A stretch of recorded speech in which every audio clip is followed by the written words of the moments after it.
Ó, seguinte, a gente vai falar de conjuntos hoje, parte inicial. A gente vai falar de quê? O que é um conjunto, conceitos primitivos, depois a gente vai falar das operações, dos nomes de alguns conjuntos especiais, depois das operações, depois vai resolver algumas questões. Conjuntos é um assunto básico na matemática. Entretanto, ele é sempre utilizado quando a gente vai falar de coisas mais assim complexas, tipo equações e funções. Conjuntos é a base das relações em si na matemática, então a gente tem que ter naturalidade para trabalhar com isso. Beleza? Então vamos lá.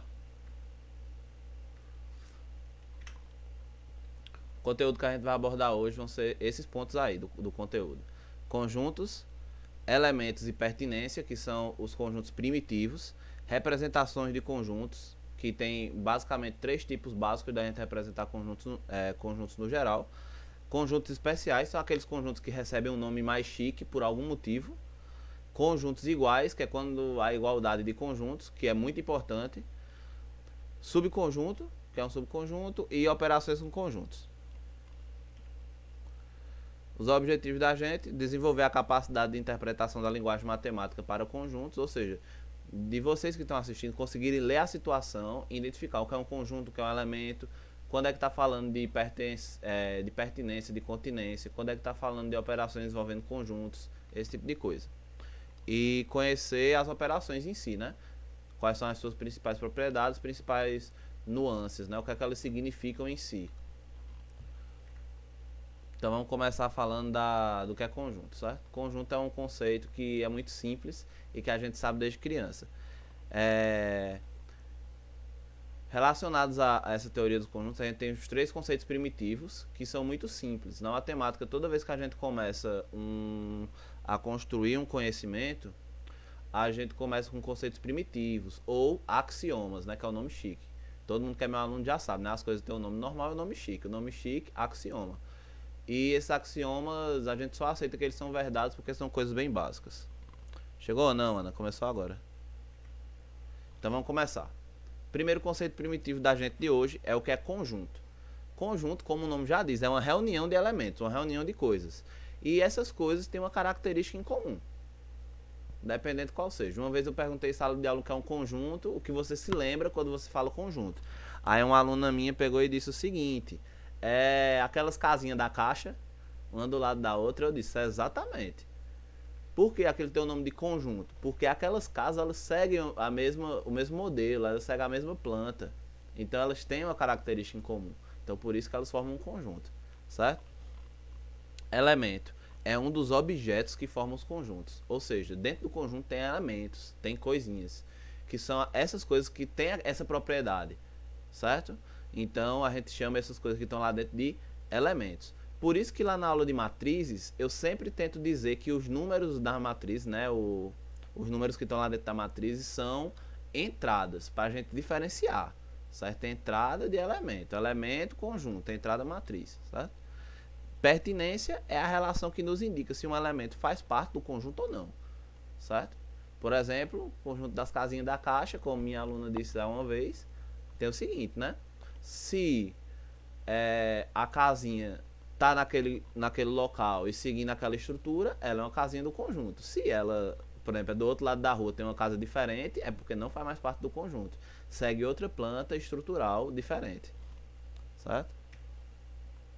Por exemplo, temos que A, E e I são elementos dos conjuntos das vogais, que a gente vai chamar o conjunto de A, enquanto B e C não são.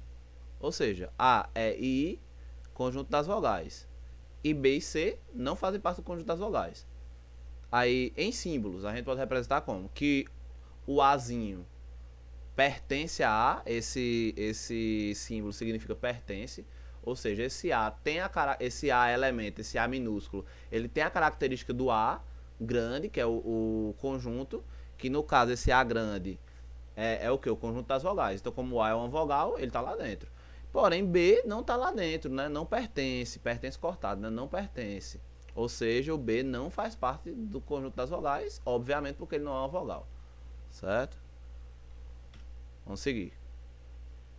É importante notar que um conjunto pode ser elemento de outro conjunto, certo? Isso é uma dificuldade que os alunos têm de enxergar. Isso principalmente quando a gente vai estudar conjunto das partes, que a gente não vai falar aqui porque não entra muito na questão para o ensino básico. Mas, entretanto, se tiver alguma questão envolvendo, a gente define e fala direitinho. Mas o que é o conjunto das partes é um conjunto que os elementos são outros conjuntos. Aí muitas vezes o aluno entra em choque. Fala, gente, é elemento ou é conjunto? É os dois. Tem conjuntos que os elementos deles são conjuntos. Aí tá aí um exemplo.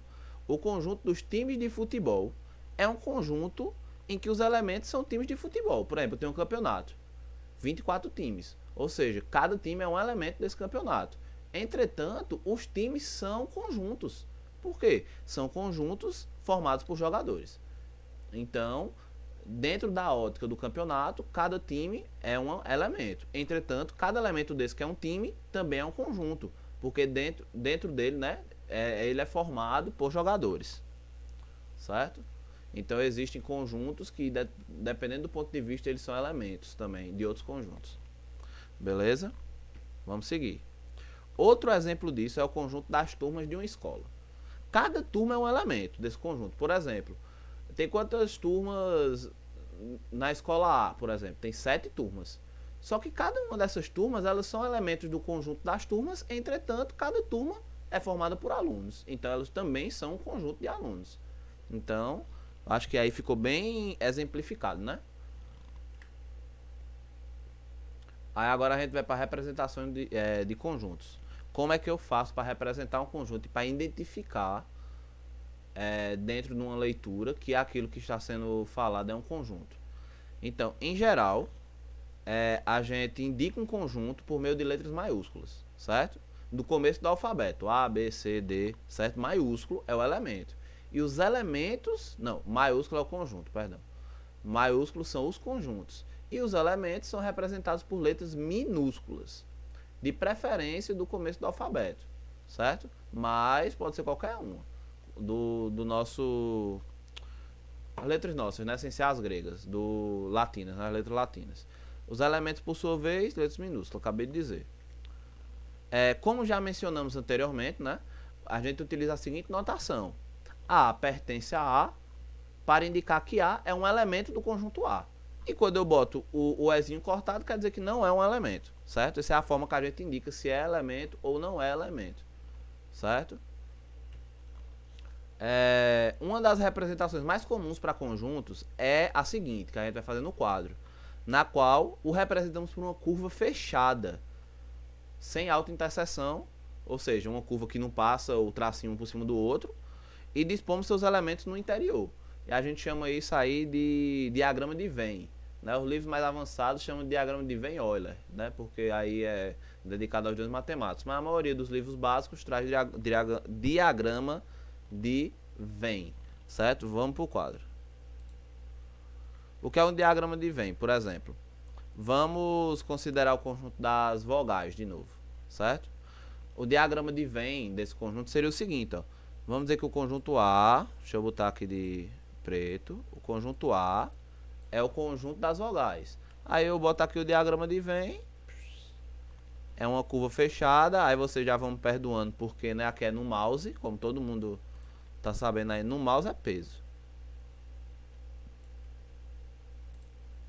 Aí quais são os elementos do conjunto das vogais? São as vogais, A, E, I, O, U. Aí eu boto aqui dentro, ó. A, vogal A, vogal E, I, O e U. Então essa é a representação do diagrama de Venn. Perceba que o diagrama de Venn, ele tem tanto seu lado bom como seu lado ruim. Quando a gente for trabalhar com os problemas no final da nossa aula, a gente vai utilizar o diagrama de Venn para observar melhor o problema. Entretanto, perceba que esse diagrama é falho. Imagina se eu tenho o conjunto dos números naturais até 1 milhão. Eu ia botar os números tudo aqui dentro dessa bolinha e fazer uma bolinha do tamanho do mundo, né? Aí eu botar 0, 1, 2, 3, 4, 5, 6, até 1 milhão.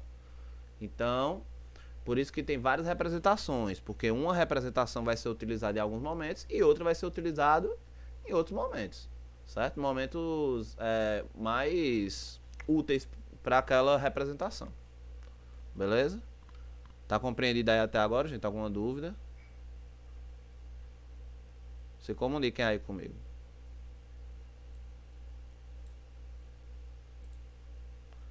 Beleza. Alguma dúvida até agora? Tranquilo, né?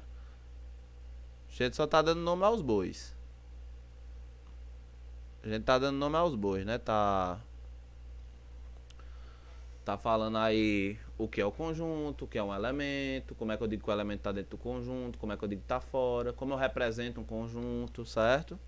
Então, a primeira representação da gente do conjunto foi o diagrama de Venn-Euler, né? Que é uma bolinha, que dentro da bolinha eu boto os elementos do conjunto. Beleza. Vou passar. A gente pode representar o conjunto através da descrição dos elementos. O que quer dizer isso? Eu dizer quais são os elementos que estão lá dentro. Certo? Dizer quais são os elementos. Um por um. Certo? Olha o que ele vai dizer aí. Essa descrição pode ser elemento a elemento ou não. Certo? Desde que fique claro quais são os elementos do conjunto. Às vezes eu não preciso escrever todos. Por exemplo, são dos números de 1 até 1000. Aí eu boto lá dentro 1, 2, 3, 4, 5, 6, 7, reticências, 1000. Porque já está entendível que ali são os números até 1000. Certo? Vamos para alguns exemplos. O conjunto das vogais. Vou descrever um por um. Vou chamar o povo do grupo, já volto. Vou escrever um por um. A, E, I, O, U. Certo? Não precisa ter ordem, né? Aqui a ordem é irrelevante. Então, descrevi o conjunto, um por um. Agora esse outro conjunto. O conjunto dos números naturais até 100. Eu ia passar até amanhã aqui escrevendo 0, 1, 2, 3, 4, 5, 100. Não. 0, 1, 2, 3, 4, 5, 6, reticências 100. Porque já está entendível para o leitor que eu estou colocando os números até 100. Certo? Então a gente tem que deixar isso claro. Próximo. O conjunto dos números naturais pares. Posso expressar assim, ó, 0, 2, 4, 6, 8. Aí eu boto uma reticências aqui. Por quê? Porque esse conjunto é infinito. Só que eu consigo representar ele assim. Porque aqui já está entendível que são todos números pares, múltiplos de 2. Né? Todos são múltiplos de 2. Né? Perceba, aqui eu tenho primeiramente eu tenho um conjunto com 5 elementos.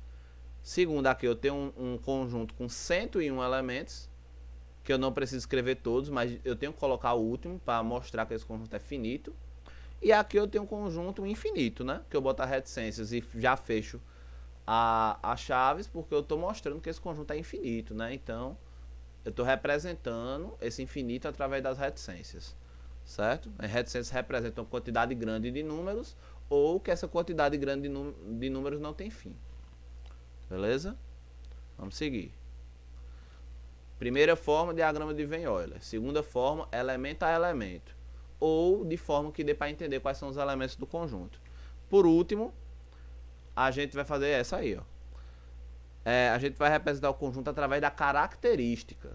Ou seja, definição de conjunto. O conjunto tem vamos dizer assim, no conjunto ele agrega elementos que têm uma propriedade em comum. Ele reúne elementos que têm uma propriedade em comum. Eu posso dizer através da propriedade. Certo? Posso dizer, por exemplo, os elementos do conjunto A são os números pares. Pronto. Já agrupei infinitos números aí, porque eu disse a propriedade que eles têm em comum, que são pares. Certo? Por exemplo, considere que X é uma letra. Certo? Que representa um elemento arbitrário. O que quer dizer isso? Um elemento qualquer. X é um elemento qualquer. E que A é um conjunto em que todos os elementos possuem a propriedade P. Ou seja, o conjunto A é o conjunto e P é a propriedade. Pode ser o conjunto dos números pares, o conjunto dos números ímpares, vai depender da propriedade. Os múltiplos de 5, certo? Vai depender do conjunto em si. Podemos representar os elementos desse conjunto por A igual X, essa barrinha a gente lê como tal que X X tem a propriedade P. Ou seja, aqui eu agrupei todos os elementos que têm essa propriedade. Certo? Todos. Ou seja, se essa propriedade P for o número ser múltiplo de 5 e ser natural, aí aqui eu já agrupei o 0, o 5, o 10, o 15, o 20, até o infinito. Ou seja, dessa forma, eu escrevo o infinito, digamos assim, de uma maneira bem curta, através de uma propriedade. Por exemplo, números primos e aí por diante. Certo? Podemos representar o conjunto N dos números naturais até 100 por isso aí. Lembra? A gente acabou de fazer esse conjunto aqui, ó. Ó, conjunto dos números naturais até 100. Eu fiz descrevendo os elementos. Agora eu vou fazer dando a propriedade. Presta atenção. Podemos representar o conjunto N dos números naturais até 100 por N é X, tá o quê? X está entre 0 e 100. Na verdade, não é só entre, né? Como tem essa barrinha do igual aqui, quer dizer que X está indo do 0 até o 100. X é de 0, ela é maior ou igual a 0 e é menor ou igual a 100. Ou seja, são os números naturais até 100, né? Nesse caso, a gente já falou aqui em cima que era naturais, né? Então, isso é outra forma de representar. Os alunos ficam confusos quando vê isso aqui, ó, esses dois sinais de menores igual. Mas quando o x está dentro, é só você imaginar que o x está no meio dos dois, que é o que está acontecendo aí. X está no meio dos dois. Então ele começa no 0 e vai até o 100. Então ele pode ser qualquer número ali no meio. E como isso é um conjunto, ele está dizendo que os elementos são esses números aí. Ou seja, 0, 1, 2, 3, 4, 5 até 100. Certo? Então eu estou representando através da propriedade. Primeira representação, através do diagrama de Venn-Euler. Segunda representação, elemento a elemento. Terceira representação, através de uma regra. Certo? Então a gente vai ver um momento que o diagrama de Venn é melhor, o momento que elemento a elemento é melhor e o momento que esse aí é melhor. Essa é a forma mais resumida, a forma mais utilizada, é a que vai direto ao ponto, porque ele já agrega a propriedade, que muitas vezes é o que importa no conjunto, a propriedade de seus elementos. Beleza? A gente vai entrar nos conjuntos especiais agora. Por que eu estou chamando de especiais? Esses especiais é que recebem um nome especial por algum motivo. Se tem um nome especial, é porque tem um motivo. Então a gente tem que ver esse motivo. Conjunto unitário. É um conjunto que só possui um elemento. Por exemplo, o conjunto dos números primos pares. O único primo par é o número 2. Então, é um conjunto unitário. Sabe onde a gente vê muito conjunto unitário? Quando a gente está resolvendo uma equação do primeiro grau. A solução da equação do primeiro grau é um conjunto unitário, quase sempre, né? Solução é um número só. Ou então, quando a gente está trabalhando com a solução de um sistema de equações do primeiro grau, é possível e determinado, né? A gente só acha um par ordenado solução, então é um conjunto unitário. Certo? Seguindo, conjunto vazio. Esse aí levanta algumas dúvidas. A gente na universidade, quando estudou esse assunto lá no primeiro período, né, lá em 2013, a gente brigava muito por causa desse negócio de conjunto vazio, certo? Conjunto vazio, muito importante. É um conjunto que não possui nenhum elemento. É representado sempre por uma contradição. Um exemplo dessa contradição? Diga aí quais são os números que são maiores do que 0 e menores do que 0 ao mesmo tempo. Não existe, né? Ou um número é maior que 0 ou é menor. Não tem como ele ser os dois ao mesmo tempo. Só se ele for o próprio 0, né? Mas aí, ou ele é maior ou igual a 0 ou ele é menor que 0. Então, não existe esse número. Certo? Então, como é que a gente representa o conjunto vazio? Ou a gente representa por essa bolinha cortada, ou a gente representa por essas duas chaves sem nada dentro. Se eu pego essa bolinha e boto dentro dessa chave, está errado, viu? Tá errado. Já vi aí em algumas coisas, né? Algumas listas de exercício, algumas coisas que me enviaram, já vi essa bolinha dentro e o povo dizendo que é conjunto vazio. Tem nada a ver, certo? Se tiver essas duas chaves e essa bolinha dentro, cortado, não é o conjunto vazio, não. É aquela história que eu já disse a vocês. É um conjunto que o elemento é outro conjunto. Ou seja, é um conjunto unitário, cujo qual o elemento é o conjunto vazio, que foi aquela questão que a gente levantou no começo. Só que desse caso não é como do time de futebol ou das turmas, né? É uma coisa abstrata, né? Uma coisa abstrata. Seguindo, conjunto universo, que é o conjunto mais importante. É o conjunto no qual estão inseridos todos os elementos de um problema, certo? E na verdade, ele que faz com que a gente ache as soluções dos problemas. Tem hora que, dependendo do conjunto universo, um problema tem solução ou não. Isso aí é uma coisa que a gente precisa ter em mente, que depende do universo que a gente está trabalhando. Por exemplo, quando a gente está trabalhando nos números naturais, não existe a subtração 3 menos 5. 3 menos 5 nos números naturais não existe. Agora, quando eu passo para os números inteiros, 3 menos 5 é menos 2. Então perceba que depende do que a gente está trabalhando. A gente tem que saber, certo? O ambiente. Qual o conjunto do universo. Exemplozinho, né? Claro, já estava demorando. Resolva a equação x mais 16 igual a 5, tomando como universo os números naturais. Depois resolva a mesma equação considerando o universo o conjunto dos números inteiros. Certo? Então perceba que a diferença não é a equação. A diferença é o universo da equação, o conjunto do universo. Eu vou deixar vocês aí no slide para eu copiar aqui. A equação é x mais 16 igual a 5. Aí primeiro eu vou fazer com o universo naturais. E depois eu vou fazer a mesma com o universo inteiro. Lembrando, né, que pelo amor de Deus, sim, quando for aqui pro negócio eu falo. Que eu fico doidinho, meu amigo, com isso. Pensa num negócio que me estressa. Igual assim. O pessoal aí que é mais antigo, Jack, Pedinho que tá aí. Eu não sei se vocês já tiveram essas dúvidas quando vocês começaram a estudar, mas eu nunca tive. Essa aqui eu nunca tive. Eu vou até... Ó, esse N aqui, esse sinal aqui. Eu fico doidinho quando os alunos vêm me perguntar, professor, esse IN é o quê? Tem I aí? Isso aqui é um I, é? Nunca é um I na história do universo. Certo? Esse símbolo aí, esse N, tem esse tracinho aí, eu já expliquei 1,5 milhão de vezes, só que tem gente que ainda me pergunta, então eu vou repetir mais uma vez. Esse palitinho aí, ele está representando, é um símbolo especial para representar um conjunto que é muito importante na matemática, que é o conjunto dos números naturais, certo? Então, lá no slide, ainda agora, eu chamei de N normal, sem o outro palitinho, o conjunto dos números de 0 até 100, os números naturais de 0 até 100.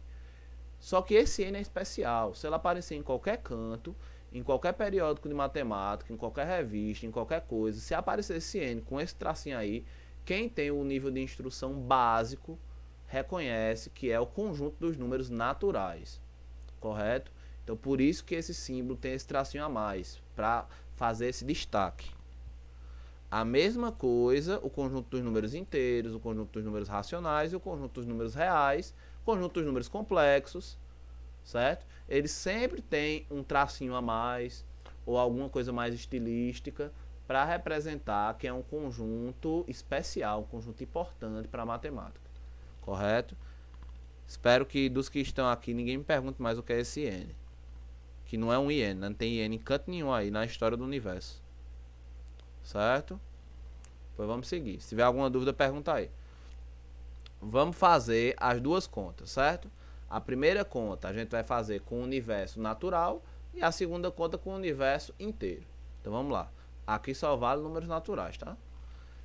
Como é que eu resolvo a equação? Vou subtrair 16 dos dois lados. Aqui vai ficar x mais 0 e aqui vai ficar 5 menos 16, né? Aí a gente diz, né? Passei o 16 para o outro lado, negativo. 5 menos 16. Muitos dirão aí menos 11, né? Muitos dirão menos 11. Entretanto, o universo que a gente está trabalhando aqui são os números naturais. Então, 5 menos 16 nos números naturais não existe, tá? Não existe isso aqui nos números naturais. Então, a solução é conjunto vazio. Não tem solução. Esse vazio ficou horrível. Não tem solução. Porque 5 menos 16 dá um número que não é natural. Agora vamos fazer a mesma conta com os números inteiros. Passo o 16 para lá, vai ficar 5 menos 16, vai dar menos 11, né? Eu tenho 5, estou devendo 16, então eu vou ficar devendo 11. Então, o que é isso aqui? É um número inteiro. Tá dentro do universo? Tá. Então a solução é menos 11, que é o número inteiro. Ou seja, perceba que a solução se modificou aí, viu? A solução se modificou. Em um conjunto a solução é vazia, não tem solução. No outro conjunto é unitária, tem uma solução. Então aí a gente precisa ter cuidado com isso aí, tá? Isso aí é importante, a gente ter essa visão, conseguir enxergar isso. A importância do conjunto universo, tá? Então, aí eu acho que ficou entendido, né? Essa parte aí. Conjunto universo. Normalmente, quando a gente está trabalhando com contas no geral, né, equações, etc., a gente trabalha com funções reais, com soluções reais, universo real, que é o maior que a gente conhece, até chegar lá no terceiro ano do ensino médio e aprender o conjunto dos números complexos. Por exemplo, quando a gente está resolvendo uma equação de segundo grau, que a gente já falou aqui nas aulas teste, né, nas primeiras aulas, se o delta for negativo, não tem raízes reais. Mas se eu pegar um conjunto maior que os reais, será que tem raízes? Entendeu? Então a matemática tem essas nuances aí, né? Esses detalhes técnicos. Vamos seguir?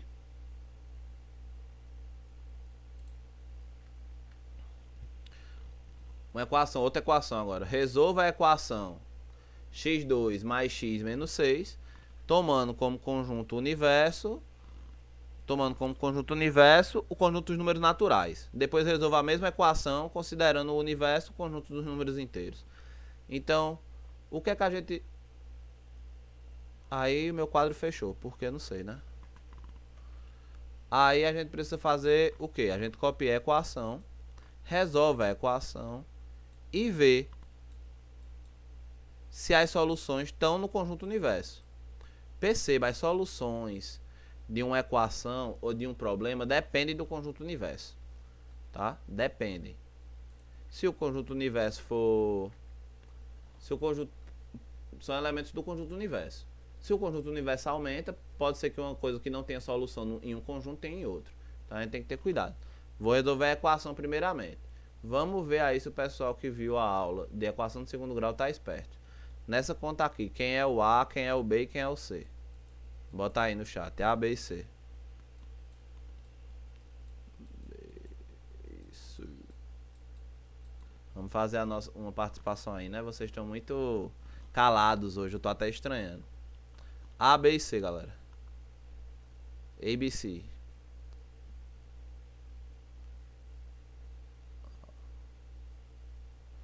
A é 1, B é 6, errado, e C é 0, errado. A, acertou o A só.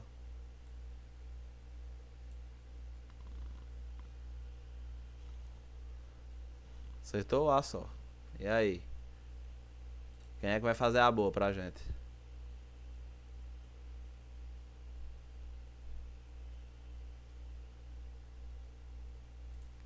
B é 1, C é 6. Errou C. Errou C, hein? Meu Deus, que crime. Bora lá, as duas Anas estão só caladinhas aí, né? Errado, C não é 1 não, C é menos 6. A é 1, B é 1, C é menos 6. Beleza? Resolver.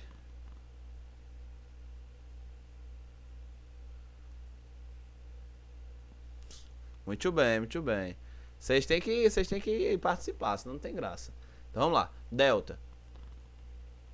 B2 por causa do sinal. Menos 4 vezes A vezes C. B é 1. 1 ao quadrado, quem disser 2, infelizmente tem que estudar um pouquinho mais. 1 ao quadrado é 1, que é 1 vezes 1. Menos 4 vezes 1 vezes menos 6. Vou botar entre parênteses por menos ficar mais legal. Aí vamos resolver. 1. Aí primeiro eu faço a multiplicação, né? Pelo amor de Deus. Menos por mais, menos. Que o 1 é positivo, né? Menos por mais, menos. Menos por menos, mais. 4 vezes 1, 4. 4 vezes 6, 24. 1 mais 24, 25.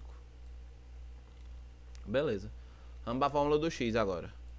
X igual menos b mais ou menos a raiz quadrada de delta dividido por 2a.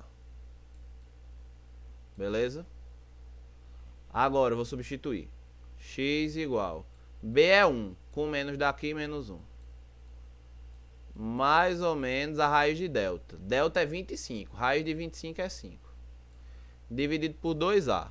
A é 1, 2 vezes 1, 2. X1 eu vou usar o menos. Vai ficar menos 1 menos 5, menos 6. Menos 6 dividido por 2, menos 3, né? Menos por mais menos, 6 por 2, 3. X2. Menos 1 mais 5 sobre 2. Menos 1 mais 5, 4. 4 sobre 2, 2. Aí vamos fazer só um... Vou dar uma apagadinha aqui. Só para usar esse finalzinho aqui. Então vamos lá. Primeiramente ele pediu a solução quando o universo for natural. Então vou colocar até de vermelho aqui, ó. Universo naturais.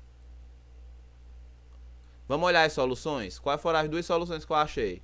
Menos 3 e 2. Menos 3 não é natural. Então a solução é 2. Solução 2. Meu amigo, olha as chaves que eu fiz. Caramba, olha essas chaves que eu fiz aqui no mouse, pô. Caramba, fico orgulhoso de mim mesmo agora. Agora o universo. Agora o U do universo, né? Universo dos inteiros. Picasso, meu Deus. Universo dos inteiros. Solução. Menos 2 é inteiro e menos 3 é inteiro. Então, já mudou aqui. Vai ser menos 3 e 2. Então, perceba a importância do conjunto universo, né? Em um conjunto, uma solução. Em outro conjunto, duas soluções. Então, né? Acho que já deu para entender o que eu queria provar com isso aí, né? Vamos voltar para os slides. Agora a gente vai para a igualdade de conjuntos. Quando é que eu considero... E aí, Isaac? Quando é que eu considero que dois conjuntos são iguais? Eles só são iguais quando todos os elementos do primeiro conjunto são iguais a todos os elementos do segundo conjunto. Ou seja, quando os dois conjuntos têm os mesmos elementos. É isso que está dizendo aí. Exemplo, o conjunto dos números pares e esse conjunto aqui. A gente acabou de ver que isso são duas representações diferentes para o mesmo conjunto. Aqui são os conjuntos dos números pares e aqui são o conjunto dos números pares. Então, são conjuntos iguais. Esse aqui e esse são iguais? Claro que não, né? Porque aqui é x, tal que x é primo. Ou seja, os números primos. 2, 3, 5, 7, 11, 19, por aí em diante. 17. Só que aqui tem um intruso, né? Um safadinho aqui, intrusinho. Quem é o intrusinho? O 4. O 4 não é inteiro. Então, esse conjunto aqui não é o conjunto... A4 não é primo, me perdoe. Inteiro é, né? Não é primo. Porque 4 é divisível por 1, 2 e 4. 4 não é primo. Então esse conjunto aqui não tem como ser igual a esse, porque tem um elemento que é diferente. Eu estava anotando. Depois eu volto. Beleza? Conjuntos iguais, conjuntos que não são iguais. Se tiver pelo menos um elemento diferente, não são iguais. Tá? A gente vai entrar em subconjuntos. Isso aí nos nutre o subconjunto. Na chegada à definição de subconjuntos. Então vamos lá. Dizemos que A é um subconjunto de B quando todo elemento de A também é de B. Então A está contido em B. Certo? E a igualdade. Se for igual, existe uma dupla continência. Todos os elementos de A são elementos de B e todos os elementos de B são elementos de A. Quando acontece essa dupla continência, quer dizer que os conjuntos são iguais. Se acontece só uma, não necessariamente, certo? Por exemplo, tome A como conjunto das vogais e B como conjunto das letras do alfabeto. Como toda vogal é letra do alfabeto, A está contido em B. Podemos representar isso por meio do diagrama de Venn, né? Vamos utilizar o diagrama de Venn? Cadê? Quadro. Tá mais uma página aqui. Diagrama de Venn. A é o conjunto das vogais. A, E, e aí por diante. Não vou colocar todos não, que eu já fiz isso. O conjunto B, todas as letras do alfabeto, Só que as letras do alfabeto também são as vogais. Então o B tá aqui assim, ó. Esse aqui é o B. Aí dentro do B, eu tenho essas letras, essas vogais, que são letras do alfabeto, e tem algumas outras, né? Algumas outras letras, como o B. Menino, que B feio. Como o B, o C, o Z, o W, Y, né? E por aí vai. Ou seja, isso é uma forma, através do diagrama de Venn, de eu escrever quando um conjunto está contido no outro, né? Eu boto o conjuntinho pequenininho lá dentro e boto o conjuntinho maior englobando ele, né? Então essa é a forma de representar através do diagrama de Venn, certo? E a gente vê... Volto. E a gente vê isso aí muito quando a gente está falando sobre conjuntos numéricos, né? Conjuntos numéricos. A gente tem primeiro os números positivos, né? Que é os naturais. Aí depois a gente tem os inteiros, que tem os naturais e tem os negativos, né? Também, inteiros. Depois a gente vai para os racionais, que é maior ainda. Que tem as frações, tem os números decimais finitos, né? E as dízimas periódicas. E por último a gente vai para os números reais, né? Por último aí até certo ponto.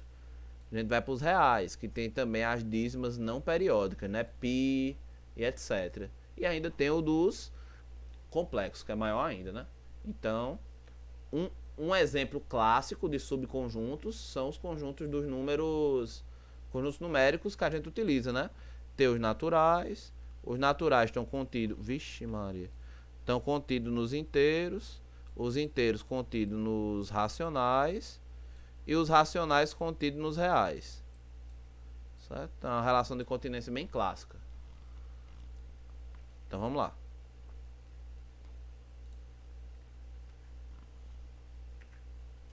A gente vai falar sobre operações agora, mas aí a gente vai dar a pausa, eu vou beber água e eu volto para vocês copiar o que faltou aí para vocês, beleza?